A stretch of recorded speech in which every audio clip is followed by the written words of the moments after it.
Hello everyone, welcome back to my channel. ಇವತ್ತಿನ ವಿಡಿಯೋದಲ್ಲಿ restaurant ಸ್ಟೈಲ್ನಲ್ಲಿ ಮಶ್ರೂಮ್ ಮಸಾಲಾ ಗ್ರೇವಿ ಯಾವ ರೀತಿಯಾಗಿ ಮಾಡೋದು ಅಂತ ತಿಳಿಸ್ಕೊಡ್ತೀನಿ. ಇದು ಚಪಾತಿ ಜೊತೆಗೆ, ಅನ್ನದ ಜೊತೆಗೆ, ಗೀ ರೈಸ್ ಜೊತೆಗೆ, ಜೀರಾ ರೈಸ್ಗೆಲ್ಲ ತುಂಬ ರುಚಿಯಾಗಿರುತ್ತೆ. ನೀವು ಒಂದ್ಸರಿ ಈ ವಿಧಾನದಲ್ಲಿ ಟ್ರೈ ಮಾಡಿ ನೋಡಿ. ಮೊದಲನೇದಾಗಿ ಒಂದು ಪ್ಯಾನ್ ಬಿಸಿಗಿಟ್ಟು ಅದಕ್ಕೆ ನಾನು 1 ಟೇಬಲ್ ಸ್ಪೂನ್ ಆಗೋಷ್ಟು ಎಣ್ಣೆ ಹಾಕ್ಕೊಳ್ತಾ ಇದ್ದೀನಿ. ಎಣ್ಣೆ ಬಿಸಿಯಾದ ನಂತರ 2 ಈರುಳ್ಳಿನ ಕಟ್ ಮಾಡಿ ಹಾಕ್ಕೊಳ್ತಾ ಇದ್ದೀನಿ. 2 ಟೊಮೆಟೊ ಹಣ್ಣನ್ನು ಕಟ್ ಮಾಡಿ ಹಾಕ್ಕೊಳ್ತಾ ಇದ್ದೀನಿ. 1 ಸ್ಪೂನ್ ಆಗುವಷ್ಟು ಗೋಡಂಬಿ ಹಾಕ್ಕೊಳ್ತಾ ಇದ್ದೀನಿ. ಗೋಡಂಬಿ ಹಾಕೋದ್ರಿಂದ ಗ್ರೇವಿ ತುಂಬ ಟೇಸ್ಟಿಯಾಗಿರುತ್ತೆ. ಗೋಡಂಬಿ ನಿಮ್ಮ ಹತ್ರ ಇಲ್ಲ ಅಂದರೆ ಗಸಗಸೆನ 1 ಸ್ಪೂನ್ ಗಸಗಸೆನ ನೀರಿನಲ್ಲಿ ನೆನೆಸಿ ನೀವು ರುಬ್ಬಬೇಕಾದ್ರೆ ಸೇರಿಸ್ಕೊಳ್ಬೋದು. ನೋಡಿ, ಈಗ ಇಷ್ಟು ಫ್ರೈ ಆದ ನಂತರ ಸ್ಟವ್ನ ಆಫ್ ಮಾಡಿ ಕಂಪ್ಲೀಟಾಗಿ ತಣ್ಣಗಾಗ್ಬಿಡ್ತೀನಿ. ನೋಡಿ, ಇಲ್ಲಿ 2 ಪ್ಯಾಕೆಟ್ ಮಶ್ರೂಮ್ನ ನೀಟಾಗಿ ಕ್ಲೀನ್ ಮಾಡಿ ನಂತರ 1 ರಿಂದ 3 ಸರಿ ಚೆನ್ನಾಗಿ ವಾಶ್ ಮಾಡಿ ಇಟ್ಕೊಂಡಿದ್ದೀನಿ. ನೋಡಿ, ಇಲ್ಲಿ ನಾವು ಮೊದಲೇ ಫ್ರೈ ಮಾಡ್ಕೊಂಡಿರುವಂಥದ್ದು ತಣ್ಣಗಾದ್ಮೇಲೆ ನಾನು ಮಿಕ್ಸಿ ಜಾರ್ಗೆ ಹಾಕ್ಕೊಂಡಿದ್ದೀನಿ. ನಂತರ ಇದಕ್ಕೆ ಒಂದು ಸ್ವಲ್ಪ ಕೊತ್ತಂಬರಿ ಸೊಪ್ಪು ಹಾಕ್ಕೊಳ್ತಾ ಇದ್ದೀನಿ. ಹಾಗೆಯೇ 1-2 ಪೀಸ್ ಚಕ್ಕೆ, 6 ಲವಂಗ ಹಾಕ್ಕೊಳ್ತಾ ಇದ್ದೀನಿ. ಇಷ್ಟೇ, ಇದಕ್ಕೆ ಸಿಂಪಲ್ಲಾಗಿ ನಾವು ಮಸಾಲೆಯನ್ನು ರುಬ್ಕೊಳ್ಳೋದು.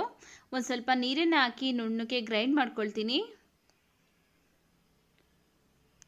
ನೋಡಿ, ಈ ರೀತಿಯಾಗಿ ನುಣ್ಣಗೆ ಗ್ರೈಂಡ್ ಮಾಡ್ಕೊಂಡಿದ್ದೀನಿ. ಈಗ ಮಸಾಲೆ ರೆಡಿ ಆಗಿದೆ. ಇದನ್ನು ಪಕ್ಕಕ್ಕಿಟ್ಟು ನಾವು ಸ್ಟವ್ ಮೇಲೆ ಪ್ಯಾನ್ ಬಿಸಿಗಿಟ್ಟು ಅದಕ್ಕೆ 3 ಟೇಬಲ್ ಸ್ಪೂನ್ ಆಗೋಷ್ಟು ಎಣ್ಣೆ ಹಾಕ್ಕೊಳ್ತಾ ಇದ್ದೀನಿ. ಎಣ್ಣೆ ಒಂದು ಸ್ವಲ್ಪ ಜಾಸ್ತಿನೇ ಬೇಕಾಗುತ್ತೆ ಈ ಗ್ರೇವಿ ಮಾಡೋದಕ್ಕೆ. ಅದಕ್ಕೋಸ್ಕರ 3 ಸ್ಪೂನ್ ಎಣ್ಣೆ ಹಾಕ್ಕೊಂಡಿದ್ದೀನಿ. ಎಣ್ಣೆ ಬಿಸಿಯಾದ ನಂತರ 1 ಈರುಳ್ಳಿನ ಸಣ್ಣದಾಗಿ ಕಟ್ ಮಾಡಿ ಹಾಕ್ಕೊಳ್ತಾ ಇದ್ದೀನಿ. ಹಾಗೆಯೇ 3 ರಿಂದ 4 ಹಸಿಮೆಣಸಿನಕಾಯಿನ ಹಾಕ್ಕೊಳ್ತಾ ಇದ್ದೀನಿ.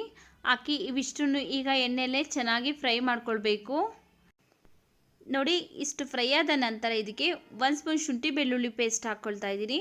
ಹಾಕ್ಕೊಂಡು ಇದರ ಹಸಿ ವಾಸನೆ ಎಲ್ಲ ಹೋಗಬೇಕು. ಆ ರೀತಿಯಾಗಿ 1 ನಿಮಿಷ ಚೆನ್ನಾಗಿ ಫ್ರೈ ಮಾಡ್ಕೊಳ್ಳೋಣ. ನೋಡಿ, ಶುಂಠಿ ಬೆಳ್ಳುಳ್ಳಿ ಪೇಸ್ಟ್ ಎಲ್ಲ ಚೆನ್ನಾಗಿ ಫ್ರೈ ಆಗಿದೆ. ಈಗ ನಾವು ಕ್ಲೀನ್ ಮಾಡಿ ತೊಳೆದಿಟ್ಕೊಂಡಿರುವಂತಹ ಮಶ್ರೂಮ್ನ ಹಾಕ್ಕೊಳ್ತಾ ಇದ್ದೀನಿ. ಮಶ್ರೂಮ್ನ ಹಾಕಿದ್ಮೇಲೆ ಒಂದ್ಸರಿ ಚೆನ್ನಾಗಿ ಮಿಕ್ಸ್ ಮಾಡ್ಕೊಳ್ಬೇಕು.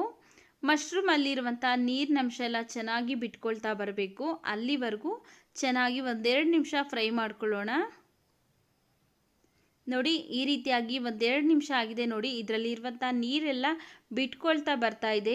ಈಗ ಇದಕ್ಕೆ ನಾವು 1 ಟೇಬಲ್ ಸ್ಪೂನ್ ಆಗೋಷ್ಟು ರೆಡ್ ಚಿಲ್ಲಿ ಪೌಡರ್ ಹಾಕ್ಕೊಳ್ತಾ ಇದ್ದೀನಿ. 2 ಟೇಬಲ್ ಸ್ಪೂನ್ ಆಗೋಷ್ಟು ಧನಿಯಾ ಪೌಡರ್ ಹಾಕ್ಕೊಳ್ತಾ ಇದ್ದೀನಿ. ಅರ್ಧ ಸ್ಪೂನ್ ಗರಂ ಮಸಾಲ, 1/4 ಸ್ಪೂನ್ ಆಗೋಷ್ಟು ಅರಿಶಿನ ಪುಡಿ ಹಾಕಿ ಚೆನ್ನಾಗಿ ಮಿಕ್ಸ್ ಮಾಡ್ಕೊಳ್ತಾ ಇದ್ದೀನಿ. ನೋಡಿ, ಮಶ್ರೂಮಲ್ಲೇ ನೀರಿನಂಶ ಎಲ್ಲ ಚೆನ್ನಾಗಿ ಬಿಟ್ಕೊಂಡು ಚೆನ್ನಾಗಿ ಮಸಾಲೆ ಎಲ್ಲ ಮಿಕ್ಸ್ ಆಗಿ ಕುದೀತಾ ಇದೆ. ಈಗ ಇದಕ್ಕೆ ನಾವು ಮೊದಲೇ ರುಬ್ಕೊಂಡಿರುವಂತಹ ಮಸಾಲೆಯನ್ನು ಸೇರಿಸ್ಕೊಳ್ತಾ ಇದ್ದೀನಿ. ಹಾಗೆಯೇ ಅದೇ ಮಿಕ್ಸಿ ಜಾರ್ಗೆ ಒಂದು ಸ್ವಲ್ಪ ನೀರನ್ನು ಸೇರಿಸಿ ಮಿಕ್ಸಿ ಜಾರನ್ನ ತೊಳೆದ್ಬಿಟ್ಟು ಇದಕ್ಕೆ ಹಾಕ್ಕೊಳ್ತಾ ಇದ್ದೀನಿ. ಈಗ ಚೆನ್ನಾಗಿ ಮಿಕ್ಸ್ ಮಾಡ್ಕೊಳ್ಬೇಕು. ನೋಡ್ಕೊಳ್ಳಿ, ನಿಮಗೆ ಯಾವ ಕನ್ಸಿಸ್ಟೆನ್ಸಿಗೆ ಗ್ರೇವಿ ಬೇಕಾಗುತ್ತೋ ಆ ಕನ್ಸಿಸ್ಟೆನ್ಸಿಗೆ ನೋಡಿಕೊಂಡು ನೀವು ನೀರನ್ನು ಸೇರಿಸ್ಕೊಳ್ಬೇಕಾಗುತ್ತೆ.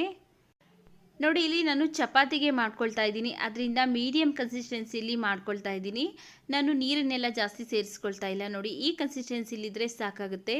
ರುಚಿಗೆ ತಕ್ಕಷ್ಟು ಉಪ್ಪನ್ನು ಹಾಕಿ ಚೆನ್ನಾಗಿ ಮಿಕ್ಸ್ ಮಾಡ್ಕೊಳ್ತಾ ಇದ್ದೀನಿ. ಮಿಕ್ಸ್ ಮಾಡಿಕೊಂಡು ಒಂದು ಲಿಡ್ನ ಕ್ಲೋಸ್ ಮಾಡಿ 5 ನಿಮಿಷ ಚೆನ್ನಾಗಿ ಕುದಿಸ್ಕೊಳ್ಳೋಣ. ನೋಡಿ, ಈಗ 5 ನಿಮಿಷ ಆಗಿದೆ. ನೋಡ್ಬೋದು, ಚೆನ್ನಾಗಿ ಕುದೀತಾ ಇದೆ. ಗ್ರೇವಿನೂ ಸಹ ಕರೆಕ್ಟ್ ಕನ್ಸಿಸ್ಟೆನ್ಸಿಯಲ್ಲಿ ಇದೆ. ನೋಡ್ಬೋದು ನೀವೇನೇ. ನಿಮಗೇನಾದರೂ ಒಂದು ಸ್ವಲ್ಪ ತೆಳು ಬೇಕಂದರೆ ಕುದಿಬೇಕಾದ್ರೆ ಒಂದು ಸ್ವಲ್ಪ ನೀರನ್ನು ಸೇರಿಸಿ ಚೆನ್ನಾಗಿ ಕುದಿಸ್ಕೊಳ್ಳಿ. ನೋಡಿ, ಈಗ ಮಶ್ರೂಮ್ ಗ್ರೇವಿ ರೆಡಿಯಾಗಿದೆ. ನೋಡಿದ್ರಲ್ಲ, ಎಷ್ಟೊಂದು ಈಸಿಯಾಗಿ ಮಶ್ರೂಮ್ ಗ್ರೇವಿ ರೆಸ್ಟೋರೆಂಟ್ ಸ್ಟೈಲ್ನಲ್ಲೇ ಮನೆಯಲ್ಲೇ ತುಂಬ ಸುಲಭವಾಗಿ ಯಾವ ರೀತಿ ಮಾಡೋದು ಅಂತ. ಈ ವಿಡಿಯೋ ನಿಮಗೆ ಇಷ್ಟವಾಗಿದ್ದರೆ ಈ ವಿಡಿಯೋಗೆ ಲೈಕ್ ಮಾಡಿ. ಈ ವಿಡಿಯೋನ ನಿಮ್ಮ ಫ್ಯಾಮಿಲಿ ಫ್ರೆಂಡ್ಸ್ ಗ್ರೂಪ್ಗೆ ಶೇರ್ ಮಾಡಿ. ನಮ್ಮ ಚಾನಲ್ಗೆ ಸಬ್ಸ್ಕ್ರೈಬ್ ಮಾಡ್ಕೊಂಡಿಲ್ಲ ಅಂದರೆ ಪ್ಲೀಸ್ ಸಬ್ಸ್ಕ್ರೈಬ್ ಮಾಡಿಕೊಂಡು ಸಪೋರ್ಟ್ ಮಾಡಿ. ನೆಕ್ಸ್ಟ್ ವಿಡಿಯೋದಲ್ಲಿ ಸಿಗೋಣ. ಅಲ್ಲಿವರೆಗೂ ವಿಡಿಯೋ ನೋಡಿದ್ದಕ್ಕಾಗಿ ಧನ್ಯವಾದಗಳು.